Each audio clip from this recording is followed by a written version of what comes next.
pastor, mestre, como nós chamamos Jesus. Tua presença está neste lugar, Senhor. Tu és tudo para nós, tudo para nós. Nós estamos aqui por tua causa. Tu és o centro de todas as coisas, Jesus.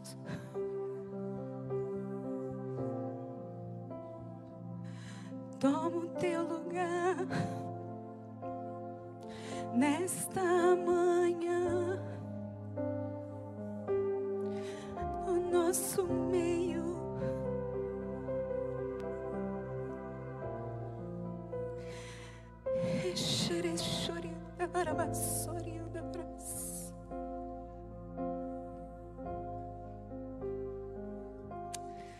Doce Espírito de Deus, obrigado pela tua presença esta manhã neste lugar. Libera para nós, Senhor, aquilo que está no coração de Deus.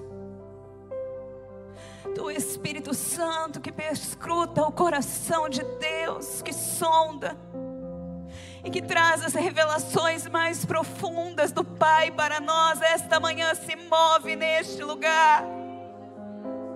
Se move neste lugar, se move sobre nós, se move dentro de nós. Porque não queremos palavras de persuasão e conhecimento, Deus, mas queremos a tua revelação, a tua graça, Deus, o teu poder que nos transforma de verdade em discípulos teus, em filhos amados, em cidadãos de um reino de paz, de justiça, de alegria que já é chegado a nós, Deus. Então vem, Espírito, mais forte, mais profundo, Espírito de Deus, e chacoalhe as nossas vidas esta manhã, em nome de Jesus. Amém, amém, amém. Você pode se assentar, amém. Eu falei para o Espírito Santo, eu sempre falo isso para ele: se o Senhor não for comigo, eu não vou subir lá. E eu espero que eu consiga pregar, porque a presença dele é forte nesse lugar. Ele é forte, irmãos, porque quem ensina é ele. Eu sou apenas uma cooperadora do Espírito Santo esta manhã. E eu confesso aos irmãos que essa palavra tem mexido há muitos meses no meu coração.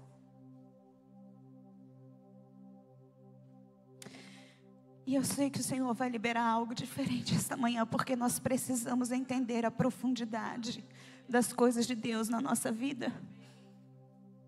Fruto de maturidade é profundidade, irmãos. Chega de raso nas nossas vidas, amém? Quem quer ir mais fundo? Quem quer ir mais fundo? Levanta a tua mão para Deus e diga: Deus, eu quero, eu estou disposto, eu quero.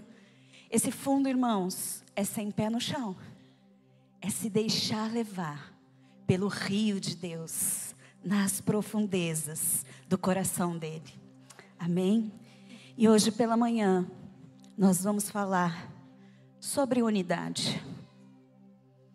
Unidade é uma palavra que está recorrente na nossa boca, mas quando a gente estuda sobre ela, a gente descobre que a gente precisa de muitas coisas para estar vivendo nesta unidade que Deus requer de nós. Mas chegou o tempo desta unidade, irmãos, porque se ela verdadeiramente não se manifestar no nosso meio, nós não vamos conseguir resistir aos últimos dias. Então eu gostaria que você olhasse para quem está ao seu redor. Olhe para quem está ao seu redor. Sabe por quê? Esta pessoa é importante para você. Estas pessoas são importantes para você. mais do que nunca, a unidade precisa se manifestar completamente no nosso meio. E eu vou pedir um favor para você. Eu sou professora, sabe, irmãos? Então eu anoto tudo na minha lousa aqui. Então agora você vai largar o seu celular, você vai largar ele, vai botar ele no silencioso, vai tirar ele da tua frente. Porque nós vamos ler todo mundo juntinho, na mesma versão, vai dar tudo certo aqui, amém? Porque eu gostaria que realmente você trouxesse cativa a sua mente à obediência de Jesus esta manhã, para entender a profundidade daquilo que Ele está falando à sua igreja. Para falar sobre unidade, eu quero começar por uma história que a gente conta muito para as crianças, mas a gente fala pouco quando a gente é adulto. Mas ela é uma história importante para a gente entender a unidade segundo a visão de Deus, segundo aquilo que Deus tem para nós. É a história da Torre de Babel. É importante nós entendermos, irmãos, o que significa esta torre. Esta torre, ela é o que os historiadores chamam de um zigurate. Essa história, ela acontece quando a humanidade está deixando de ser nômade para se fixar em cidades, quando as cidades estão aparecendo sobre a face da terra. E naquele tempo, um povo politeísta, um povo que confundia a questão do rei com a divindade. Nas cidades eram construídas estas torres. E eles acreditavam que estas torres eram o centro do poder. Então, o governante daquela cidade era também o sacerdote. E era importante que aquele governante subisse até o topo desta torre, porque ali ele receberia dos deuses todas as instruções necessárias para governar aquela cidade. Então é muito importante a gente ter em mente isso, para nós entendermos o que é a Torre de Babel, né?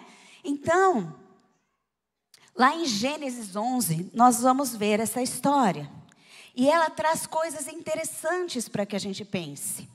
Vamos ler juntos. Disseram: vinde, edifiquemos para nós uma cidade e uma torre, cujo topo chegue até os céus, e tornemo-nos célebre o nosso nome, para que não sejamos espalhados por toda a terra. Então desceu o Senhor para ver a cidade e a torre que os filhos dos homens edificavam.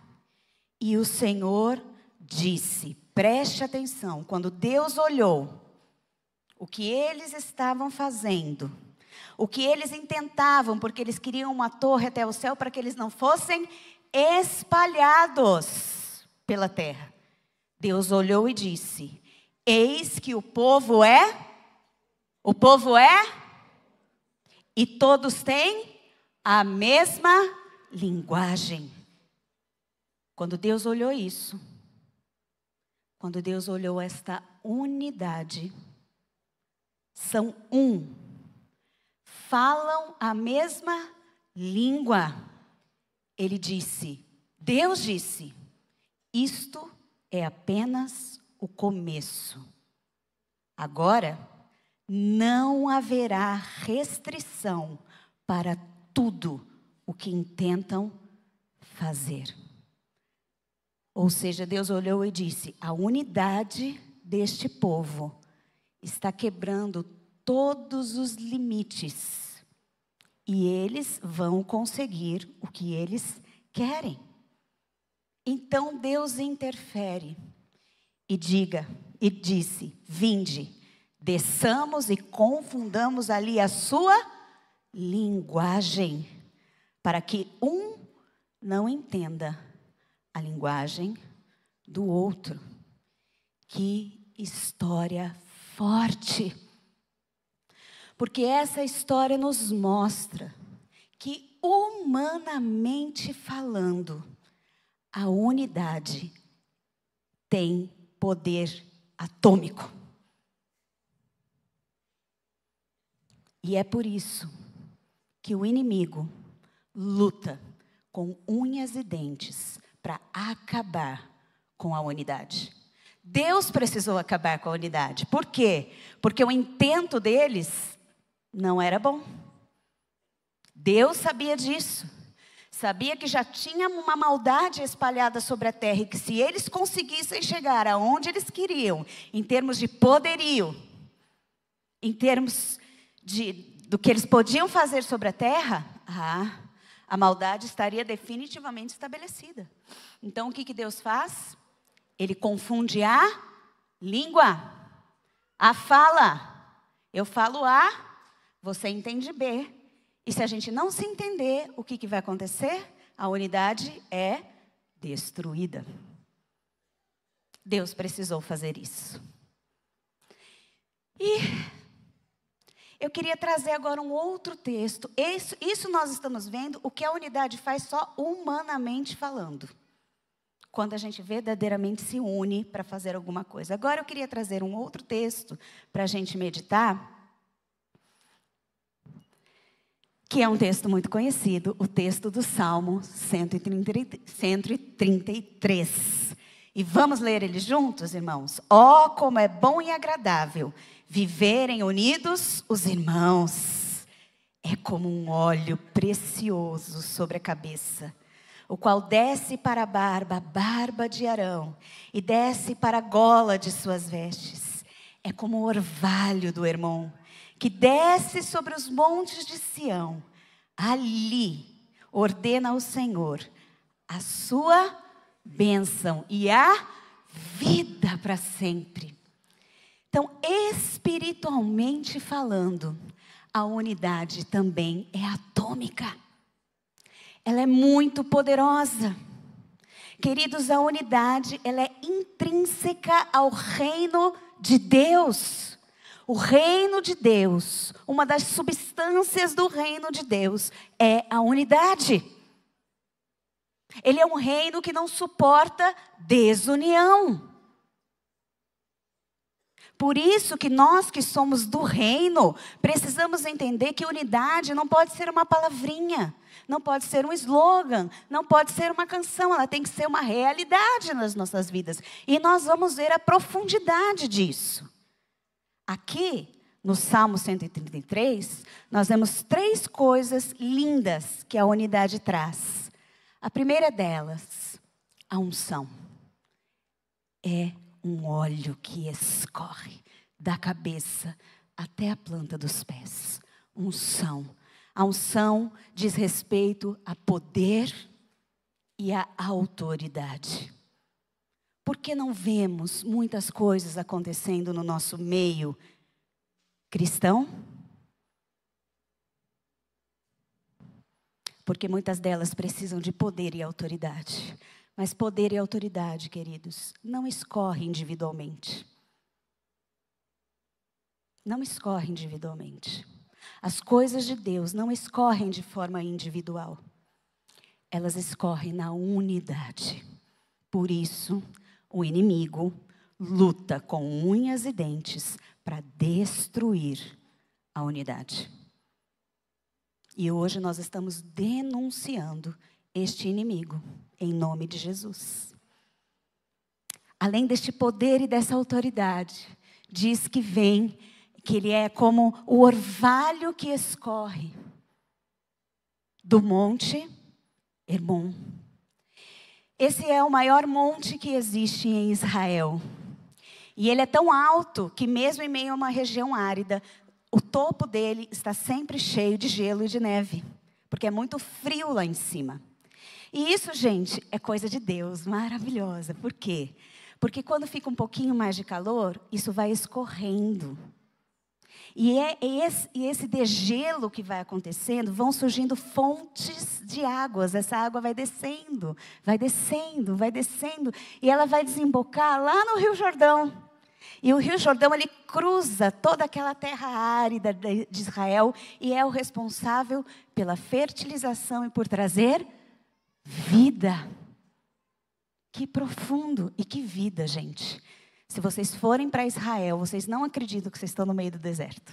Vocês não acreditam. Vocês não acreditam o que aquela terra produz. E a qualidade daquilo que aquela terra produz. E tudo isso começa com um orvalho que desce. Quer ter vida, quer ter fertilidade, quer frutificar. Nós estamos falando de frutos. E vamos continuar falando de frutos o ano que vem. Você quer frutificar. Você precisa desse orvalho. Você precisa dessa fonte. Você precisa de unidade. Não vai acontecer se você estiver sozinho. Creia, meu irmão. É a palavra do Senhor. E a unidade também é bênção e vida. Ela é como se fosse uma chave. Quando ela se faz, bênção e vida são liberados sobre nós. Que coisa linda. Espiritualmente falando, é algo poderoso também. Então, humanamente falando, é algo poderoso. Espiritualmente falando, é algo poderoso. Mas nós vimos que lá no começo, Deus mesmo precisou dar uma atrapalhada nesse negócio todo, porque a coisa não estava indo para o bom caminho. Porque a unidade pode ir para o bem, a unidade pode ir para o mal. Essa é a verdade, né? Porém, queridos, hoje é chegado um reino. Você pode dizer aleluia? É chegado um reino. Esse reino precisa ser estabelecido sobre a face da terra. E agora, esta unidade se faz mais do que necessária para que este plano de Deus se estabeleça sobre a humanidade. Ela não vai ser feita por um lobo solitário. Ela vai ser feita por meio da unidade. Irmãos, isso é tão forte. Quando Jesus agora reconcilia o mundo com Deus e traz na cruz do Calvário a salvação, Ele não traz apenas a salvação. Nós conhecemos a história do jardim do Getsêmani. Antes de cruzar aquela via crucis, nós sabemos que Jesus chamou os 3 discípulos mais chegados e falou: vamos orar. Eu preciso orar. Eu preciso estar tete a tete com meu pai. Ele sabia que ele ia ser abandonado. Então, antes disso, ele precisava. E nós conhecemos o sofrimento de Jesus naquele jardim. Jesus suou sangue. Jesus já sofria antes de sofrer as próprias lesões físicas.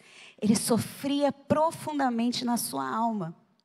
E nos evangelhos de Mateus, Marcos e Lucas, nós vemos a oração de Jesus pedindo: Pai, se possível, afasta de mim esse cálice. Ele pediu 3 vezes. Não lembro se é em Mateus ou em Marcos, mas revela que foram 3 vezes que ele pediu isso para Deus. Tamanho sofrimento. Mas, irmãos, ele não pediu só isso para Deus. O evangelho de João vai revelar para nós, porque ele ficou lá, ó. Tanto é que os discípulos dormiram, acordaram, Jesus acordava, eles dormiam, não é verdade? Não é assim a história? Então ele ficou lá intercedendo por muitas coisas. E às vezes a gente decora bastante a oração do Pai Nosso, mas existe uma oração intercessória de Jesus no capítulo 17 de João, que antecede a sua entrega de vida na cruz do Calvário, que é muito profunda e poderosa.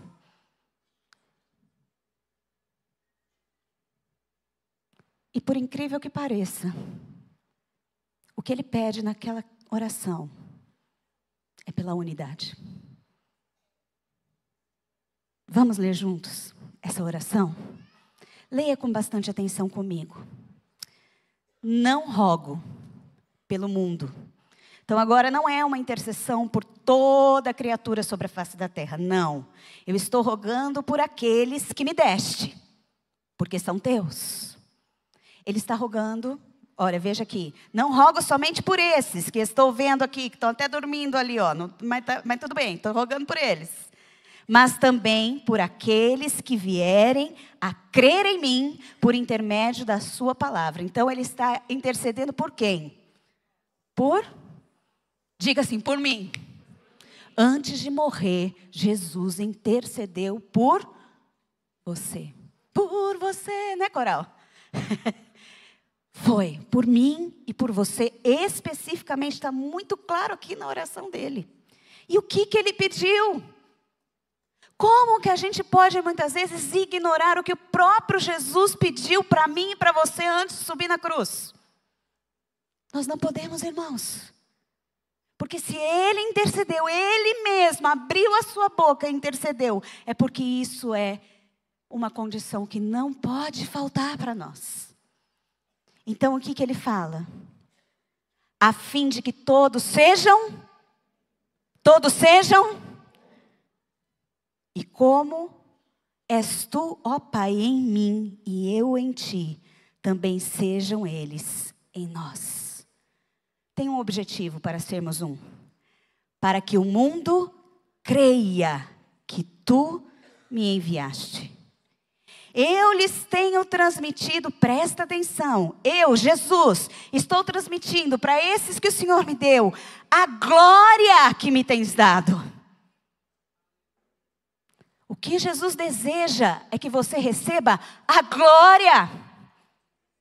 Mas presta atenção, para que a gente recebe a glória? Para deleite? Para que sejamos... Fala comigo. Para que sejamos um. Agora você fala para quem está do teu lado. Para que sejamos um. Não sei quem Deus fez sentar do seu lado hoje. Não sei quem foi. Mas para que sejamos um. Como nós o somos. Eu e ti, Deus. A gente é um. É um, irmãos, dentro de uma trindade. São três, mas são um. É um, mas são três. É difícil explicar a trindade. Precisa ser difícil explicar a nossa unidade.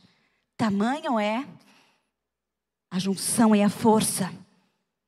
Vocês entendem, irmãos? Olha o que Jesus está comparando este um. A própria união dele com o Pai. Eu neles. Tu em mim. A fim de que sejamos aperfeiçoados aonde seremos aperfeiçoados?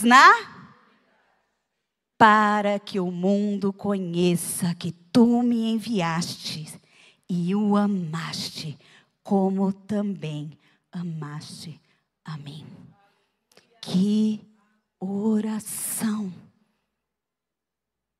Esta oração deveria estar passando todos os dias pela nossa mente, porque nós cantamos aqui, pastor, mestre.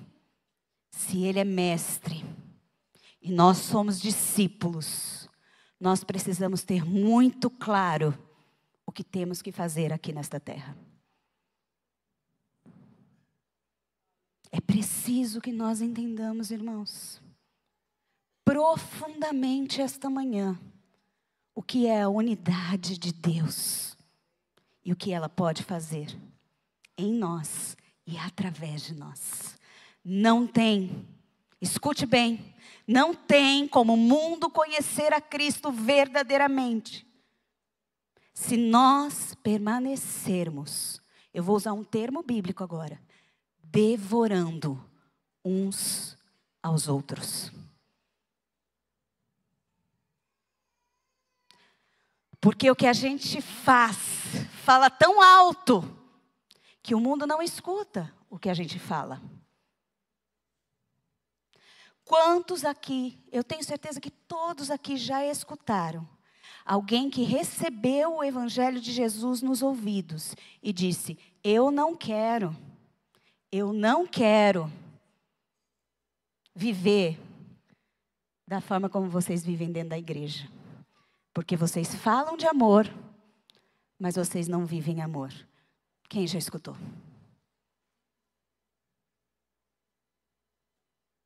Viver sem unidade invalida a mensagem de Cristo. Eu quero dizer mais. Viver em unidade, em desunião, invalida a morte de Jesus na cruz. É sério. E é por isso que o inimigo luta com unhas e dentes para acabar com a unidade.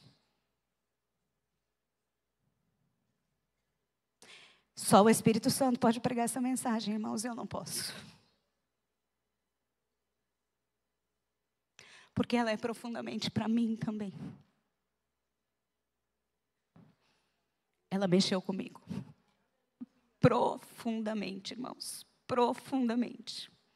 E todos os dias tem me feito rever muito daquilo que eu faço e muito daquilo que eu penso.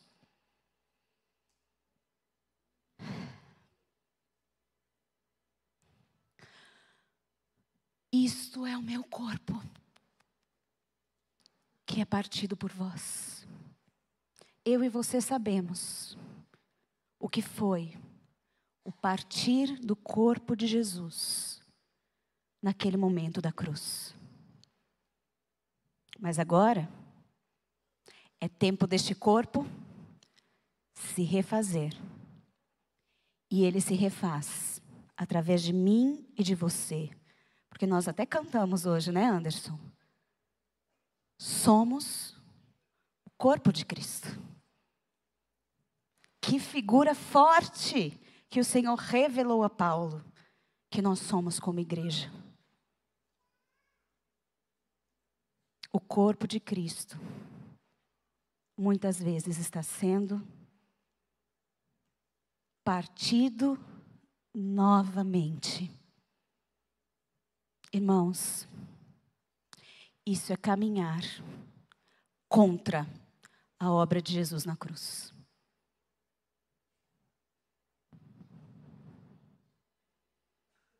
Nós levamos com muita leveza essa questão da unidade. Mas Jesus suou sangue, intercedendo por nós, para que fôssemos um e vivêssemos em unidade. Então é sério, irmãos. É profundo. É profundo. Tem que mexer com a gente.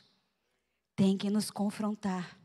E tem que nos impulsionar a chegarmos neste lugar de vida e de bênção, que muitas vezes nós ainda não estamos vivendo na plenitude. Nós ainda não estamos vivendo na plenitude. Então, a intercessão de Jesus não ficou ecoando vazia pelos ares. Algo aconteceu. Agora vocês vão, lembrem-se da nossa primeira história, a Torre de Babel. O que é que Deus confundiu? As línguas. Amém? Então agora, você vai ler comigo esta passagem no Pentecostes, lembrando das línguas. Estavam todos reunidos no mesmo lugar. Ah, a gente pede tanto, né? Vem de novo com teu Pentecostes. E de repente, apareceram distribuídas entre eles o que, meus irmãos? Línguas como de fogo.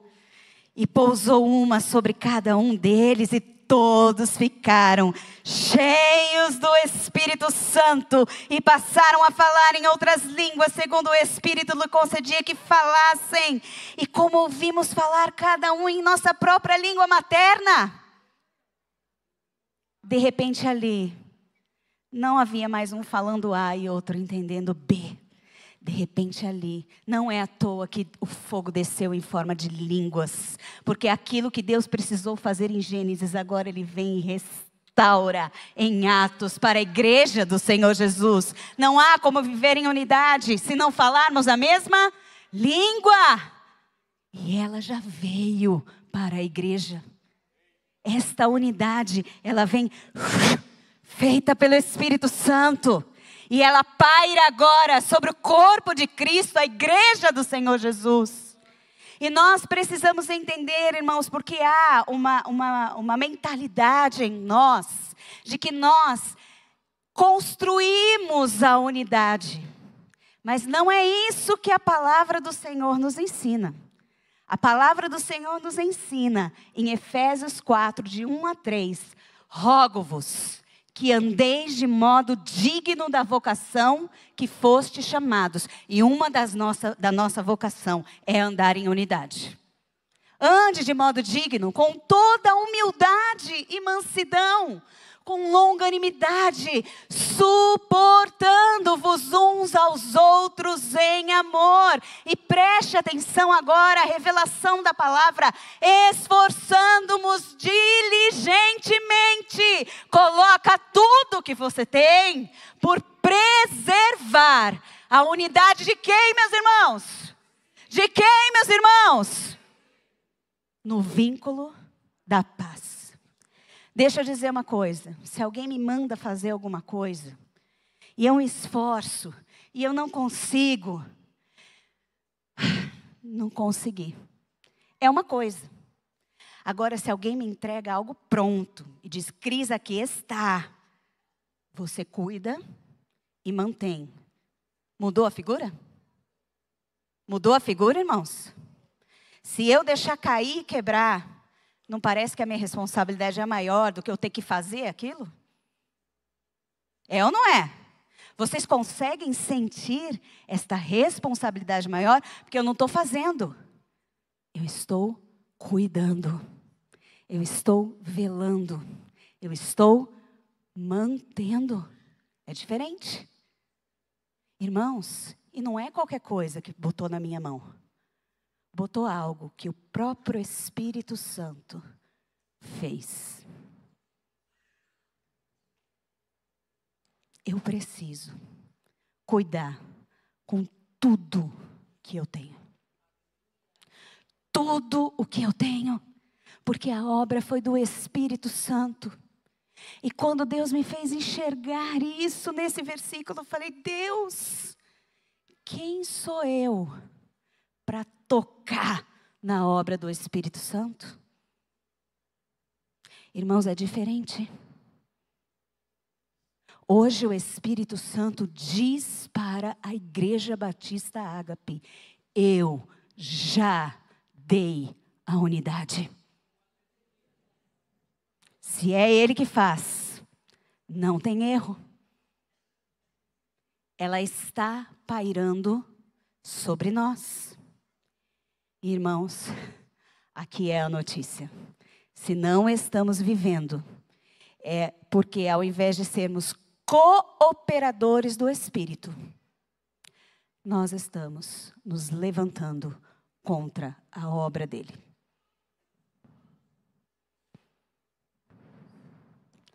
Eu disse, irmãos, mexeu comigo.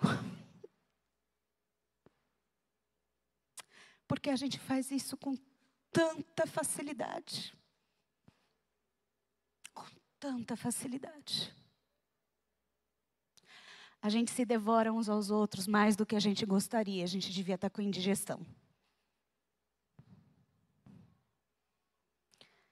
Em Gálatas, estão nomeados 15 obras da carne. 15. Das 15, mais da metade, 8... dizem respeito àquilo que se levanta contra a unidade. Inimizades, contendas, iras, ciúmes, discórdias, dissensões, facções, inveja. A nossa carne detesta unidade. E se ela se manifestar, ela vai se manifestar contra a unidade. Sabe quando ela vai se manifestar a favor da unidade? Quando ela encontrar alguém rebelde para se ligar a ele. Aí ela se une. Pode ver, um rebelde nunca está sozinho. Ele está fomentando os outros que estão ao redor para se unirem a ele. Essa unidade a carne gosta. Por quê? Porque estou unindo forças aqui contra aquele lado de lá. Cuidado com a rebeldia. Cuidado com a rebeldia. Nos últimos dias os homens seriam rebeldes, desobedientes. E nós somos desobedientes e rebeldes. Hoje, irmãos, estamos sendo fomentados no mundo por isso, com um lugar de fala, discordando, eu tenho que dar a minha opinião. Isso está matando pastores dentro das igrejas. Não há mais respeito por autoridade, não há mais respeito pelos pais, não há mais respeito por professores dentro da sala de aula, não há mais respeito sequer pelo governo. Jesus não falou para a gente obedecer governo, porque governo é bom ou governo é mau. Porque Roma era cruel. E Deus disse, obedeçam às autoridades e orem por elas. Mas nós nos levantamos com o espírito, não de orar pelo nosso país, mas de rebeldia. De maldade dentro do coração, a gente deseja mal. E a gente acha que está abafando. Estamos abafando mesmo o Espírito Santo. E nós estamos levando esse Espírito para todos os lugares. Mulheres insubmissas, filhos desobedientes, alunos terríveis dentro de sala de aula. Os professores estão aqui, não me deixam mentir. Não tem mais respeito pelos mais velhos. Você não vê mais as pessoas se levantarem para dar lugar para uma pessoa idosa. Tem que ter lei para isso. E dentro das igrejas, quanta rebeldia. Crente sem raiz, porque tem rebeldia no coração. Veio aqui, bateu nele, ele vai no outro lugar. Ele não quer ser confrontado. Ele quer criticar e criticar e criticar. E isso está acabando com o corpo de Cristo. Nós estamos pregando Jesus na cruz de novo. Porque na cruz é o lugar da divisão. No corpo deveria ser o lugar da unidade. Nós somos o corpo. Ele não pode estar despedaçado. O corpo despedaçado não tem vida. Não tem vida. E hoje o Espírito Santo chora e clama. É isso que eu sinto, irmãos. Eu estou fazendo a unidade. O que vocês estão fazendo com ela? Eu não paro de trabalhar, eu não desisto. Mas o que vocês estão fazendo com o que eu estou colocando sobre vocês e na vida de vocês? Isso é muito forte.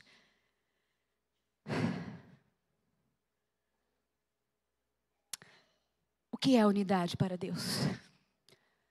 Em Jeremias 33 diz: dar-lhes-ei um só coração e um só caminho, para que me temam todos os dias, para seu bem, para o bem dos seus filhos. Ezequiel, dar-lhes-ei um só coração. Espírito novo porei dentro deles, receba isto. Tirarei da sua carne o coração de pedra e lhes darei um coração de carne. Atos 4:32, da multidão dos que creram, era só o coração e a alma. Romanos 15:5, o Deus da paciência e da consolação vos conceda o mesmo sentir de uns para com os outros, segundo Cristo Jesus, para que concordemente e a uma voz glorifiqueis a Deus e Pai de nosso Senhor Jesus Cristo. Você quer glória? Mantenha a unidade. Contemplai a minha alegria, de modo que penseis a mesma coisa, tenhais o mesmo amor, serás unidos de, não é de boca, é de alma, tendo o mesmo sentimento. Por muito tempo, eu pensei que unidade era assim. Eu acho que muitos aqui pensam assim. O que é unidade? A gente fala, todo mundo que pensa, o que acha, o que bem entende. A gente chega a uma conclusão comum. Se a conclusão comum for legal, for exatamente o que eu penso, bacana. Se não for, vou ter que ceder. Mesmo não tendo a mesma mente, o mesmo coração, discordando, eu faço. Porque é em prol da unidade. Eu sempre pensei assim. É assim, né, Senhor? Porque a gente é diferente, pensa diferente, vem de história diferente. Mas quando eu comecei a ler a palavra de Deus, eu não encontrei isso lá. Sabe aquela história? Eu vou fazer porque meu líder está mandando, mas eu não concordo. E quero deixar bem claro que eu não concordo. Isso não é unidade. Eu achava que era, irmãos. Mesmo que eu não concorde, importante eu estou indo ali. Mas é por isso que a unidade não é a gente que constrói, porque a gente não vai conseguir. Certo? Porque a gente tem cabeça diferente e a gente tem 8 obras da carne em Gálatas trabalhando contra. Por isso que a obra é de quem? É de quem? Porque só Ele pode fazer. Só o Espírito Santo pode nos dar o mesmo coração, a mesma mente, o mesmo sentimento, a mesma alma, a mesma língua, o mesmo caminho. Só Ele pode fazer. Nós não podemos. Mas nós podemos manter. Porque Paulo diz, se esforcem diligentemente com tudo que vocês têm para manter a unidade do Espírito. Então, meus irmãos, nada façais por partidarismo ou vanglória, mas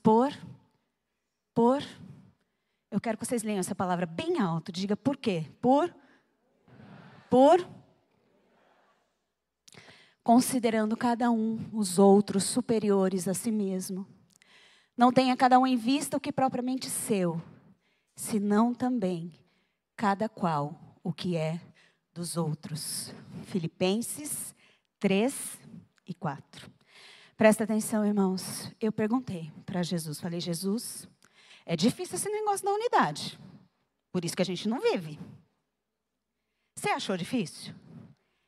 Fala a verdade. Agora que você descobriu que tem que ter o mesmo coração, a mesma mente, a mesma alma, você achou fácil? Você olhou para você e falou, Senhor, tá facinho aqui para mim, pode deixar. Né? Partiu a unidade. A gente fica pensando, como é que vai ser isso? Como é que vai ser isso? Por quê? Tá bom, temos que ter a mesma mente. Mente de quem? Do líder? De quem fala mais alto? Sentimento de quem? De Cristo. Essa é a resposta. O que a palavra diz? Porém, nós temos a mente de Cristo. Amém? Então, só é possível, irmãos, no Espírito e em Jesus. Mas é possível. Porque se Jesus rogou por ela, ela é possível. Ela é possível. A unidade é possível e é necessária. Só que para viver a unidade, irmãos, nós precisamos estar assim, com a mesma mente e o mesmo Espírito. E Filipenses, vocês perceberam que ele está começando a falar da unidade? Tende em vós, né? A mesma mente, o mesmo sentimento. E Filipenses vai continuar. Tende em vós o mesmo sentimento que houve em quem? Em quem, irmãos? E agora, eu vou dizer, se você está aí se segurando na cadeira falando, meu Deus, eu estou levando uma chicotada aqui, estou até meio tonto. Pode ter certeza que a chicotada vai ser maior. Porque agora Paulo, esse texto de Filipenses é o texto que eu acho mais lindo da Bíblia. Eu acho que é a forma mais linda que a Bíblia relata o sacrifício de Jesus. E eu sempre vi assim, ai que lindo. Dizem inclusive que é uma canção que Paulo reproduziu no livro de Filipenses, que ela era cantada naquela época. Mas quando eu prestei atenção, por que ela está ali, eu falei, Jesus, tudo bem, continua bonito, mas agora a coisa ficou apertada. Por quê? Porque antes que ela comece a ser colocada, está dizendo para mim e para você assim, olha, tende em você o mesmo sentimento que houve em Cristo Jesus. Pois ele, subsistindo em forma de Deus, não julgou como usurpação ser igual a Deus. Antes, a si mesmo se esvaziou, assumindo forma de servo, tornando-se em semelhança de homens, reconhecido em figura humana, e a si mesmo se humilhou, tornando-se obediente até a morte e morte de cruz. Não existe como manter a unidade se a gente não se humilhar. E esta é a palavra. Não é esse humilde. Sabe esse humilde bonitinho? Ai, que humilde. Não é esse humilde. Porque não foi isso que Jesus fez. A palavra aqui é humilhação, irmãos. Ninguém quer se humilhar. Vamos ser sinceros. Você quer? Nós vamos querer porque nós vamos entender onde nós vamos chegar. Mas a verdade é que naturalmente nós não queremos. O que nós precisamos entender. Léo, deu tilt. Foi? Foi. É que o que foi esta humildade, essa humilhação de Cristo? E nesse texto de Filipenses, nós vamos encontrar 4 níveis de humilhação de Jesus. Jesus foi fazendo assim, ó.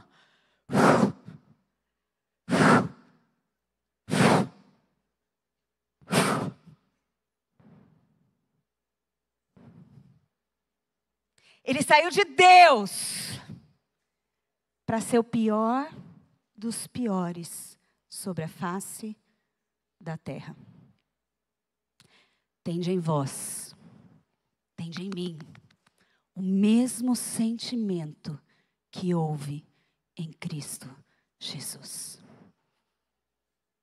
Olha aqui, o primeiro nível de humilhação de Jesus. Não julgou como usurpação o ser igual a Deus. Antes, a si mesmo se esvaziou. Que forte isso. Não existe na história, a história da humanidade criou muitos deuses para além do Deus verdadeiro. Há muitas histórias de deuses por aí. Nenhuma delas existe nessa dimensão, nenhuma. Não existe um Deus criado pelo ser humano, porque o ser humano é incapaz disso. Que se humilhou e se tornou igual à criatura. Nenhum Deus que se esvaziou para viver uma história de amor com a humanidade. Não existe. Por isso essa história pega. Porque ela é única, ela é real, ela é verdadeira por mim e por você. Sabe quando eu vejo essa história?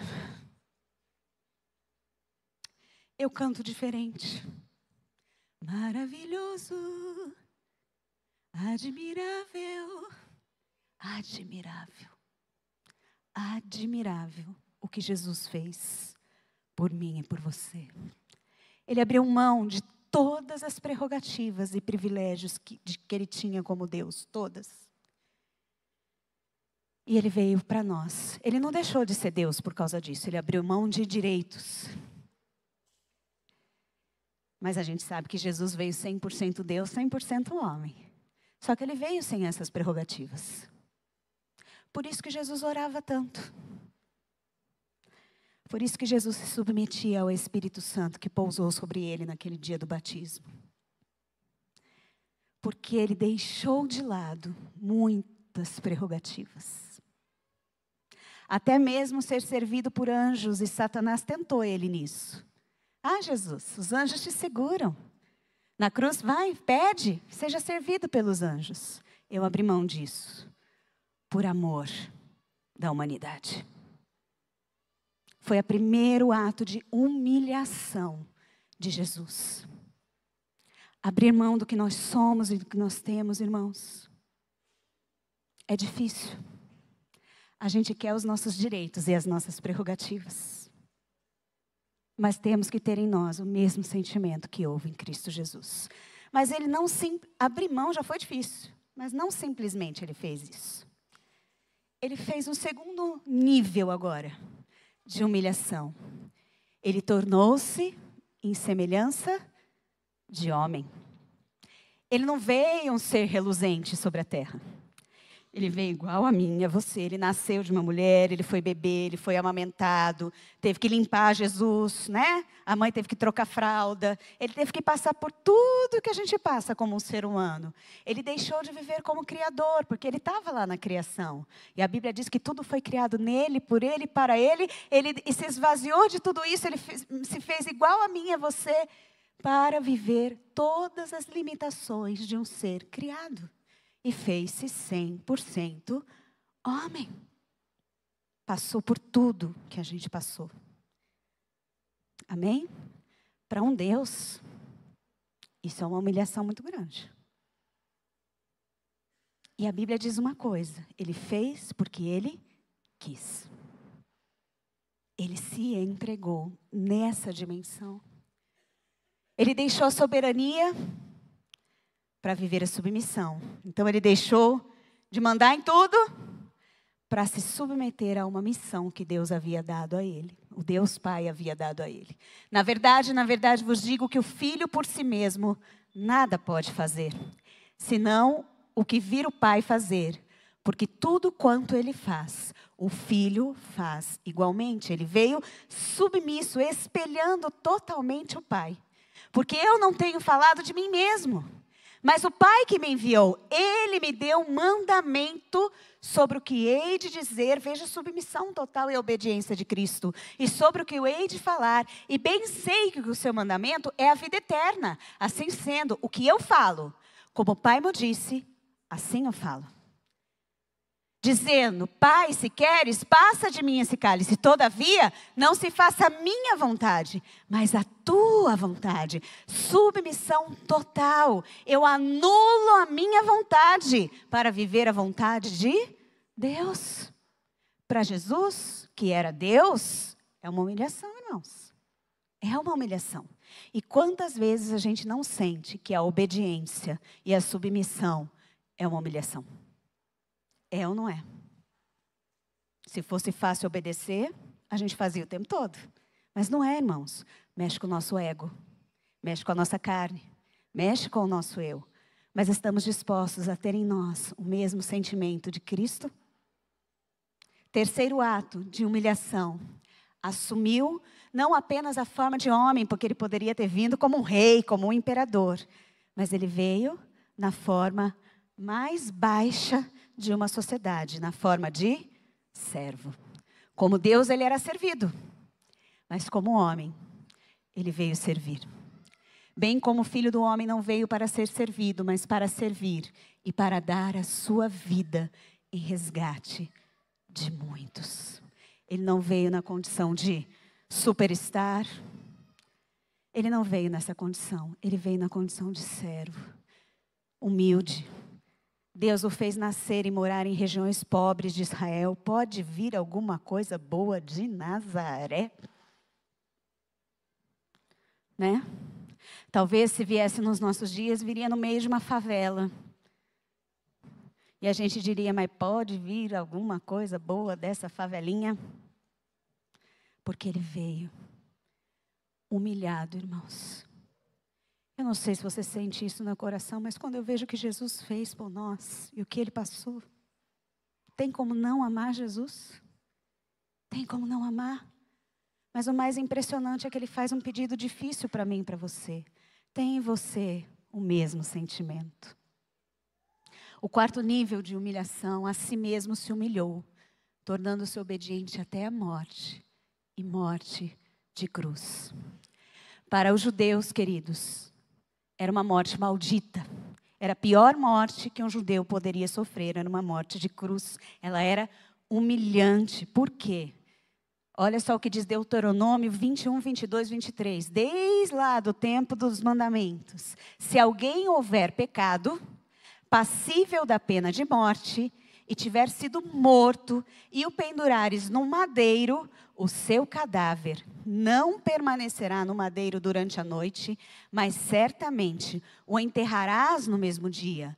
Porque o que for pendurado no madeiro é maldito. É maldito, viu? Eu que escrevi errado. Maldito de Deus, assim não contaminar a terra que o Senhor teu Deus te dá em herança. Que coisa forte. Para os judeus, irmãos, para aqueles que estavam vendo ali, eles sabiam que era a morte maldita. E Jesus se submeteu a uma morte maldita, porque carregava os nossos pecados. Para os romanos,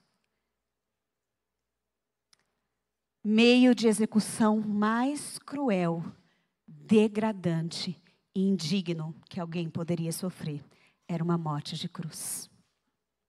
Então, irmãos, nós vemos aqui, a si mesmo, ele decidiu se humilhar e se entregar. O que significa isso? A ausência de qualquer traço de orgulho ou amor próprio. Um altruísmo extremo ao tomar as dores e os pecados alheios. Irmãos, ele tomou dores e pecados, não é que eram dele, não, dos outros. A ausência de explicação ou justificativa, quando ele foi para a cruz, ele foi. Ah, você é isso, você é aquilo. Ele não se justificou. Ele não explicou. Ele simplesmente fez. A ausência de autodefesa. Ele não quis provar que ele estava certo ou que ele estava sendo injustiçado. Não impôs os seus pensamentos. Jesus nunca impôs nada para ninguém. Nunca. A ausência de resguardo, ele se deixou escarnecer. Ai, meus irmãos. Como dói se deixar escarnecer. É ou não é? Como dói a gente ouvir coisas que a gente sabe que a gente não fez, mas que estão dizendo que a gente fez. Que a gente não intentou, mas que estão dizendo que a gente intentou. Jesus, ele não se blindou, ele simplesmente se entregou. Foi uma entrega irrestrita. Foi uma entrega total. E aí o próprio Jesus vem e diz: se eu, o Senhor e Mestre, lavei os vossos pés, como servo, humilhado, sem exigir a minha posição, também deveis lavar os pés uns dos outros, pois eu vos dei exemplo, para que façais também o mesmo.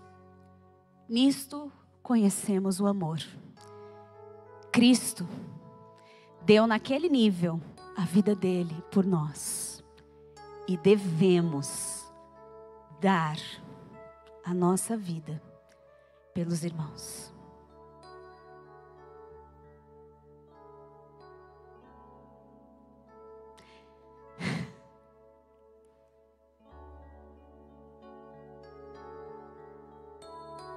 Eu não tenho mais nada para falar.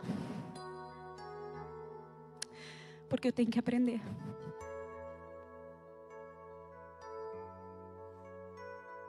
Eu tenho que decidir. Eu tenho que entender o que é dar a minha vida por você, meu querido.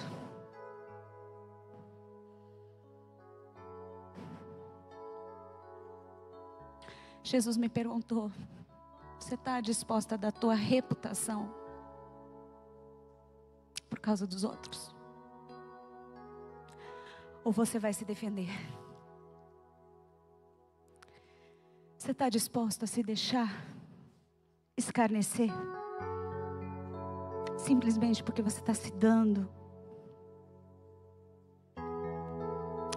Isso mexe com as nossas feridas. Isso mexe com a nossa história. Isso mexe com o nosso ego. Mexe com o nosso eu. Mas se nós entendemos o que é unidade, nós começamos a entender que há um preço a pagar por ela. Que esse esforço diligente, ele é muito forte, irmãos. Ele exige humilhação. A gente acha que é no oba-oba. A gente acha que é dar as nossas mãos aqui, passar um dia juntos no churrasco. Está mantida a unidade. A unidade se mantém quando eu vejo alguém do meu lado pecar. O que eu faço?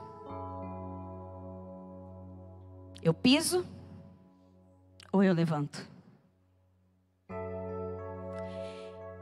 Eu sou justiceira ou eu me coloco no lugar daquele que justifica e perdoa? Quando alguém me ofende, quando alguém fala mal de mim, eu tomo satisfação, eu viro a cara, eu mando o recado, ou eu me deixo escarnecer e perdoo? Sabe por quê? Porque hoje eu sou injustiçada, mas amanhã sou eu que posso estar injustiçando alguém. Irmãos, nós precisamos pagar o preço da unidade.